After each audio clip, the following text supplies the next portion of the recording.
नमस्कार प्रेक्षकांनो, स्टार प्रवाहावरील लग्नानंतर होईलच प्रेम या मालिकेच्या आगामी भागात आपण पाहणार आहोत की काव्या झोपेतून उठते तेव्हा टेबलावरती पाहते तर तिला तिच्या काल उलटीमुळे खराब झालेल्या नोट्स पुन्हा जशाच्या तशा दिसतात. पार्थने रात्रभर जागून त्या नोट्स काढून ठेवलेल्या असतात आणि तो ऑफिसला गेलेला असतो. काव्या फोन करून पार्थला विचारते. पार्थ म्हणतो, मला खूप वाईट वाटलं काल, म्हणून मी तुमच्यासाठी या नोट्स पुन्हा काढल्या आहेत. असं म्हणून या दोघांची पुन्हा जवळीकता निर्माण होते. इकडे विजय हा काव्याच्या हातामध्ये बाळाचे चित्र पाहतो आणि बरोबर हेरतो की हे बाळ काव्याला नको आहे.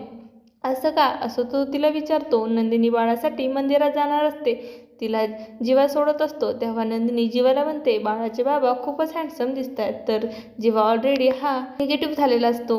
नंदिनी अनवाणी पायाने मंदिरामध्ये अभिषेक करण्यासाठी निघालेले असते आणि जीवा हा तिच्याकडे प्रेमाने पाहत असतो. असं काही आपल्याला या भागात पाहायला मिळणार आहे. तुम्हाला जर आपला व्हिडिओ आवडला असेल तर चॅनलला लाईक, शेअर आणि सबस्क्राईब करायला विसरू नका. धन्यवाद.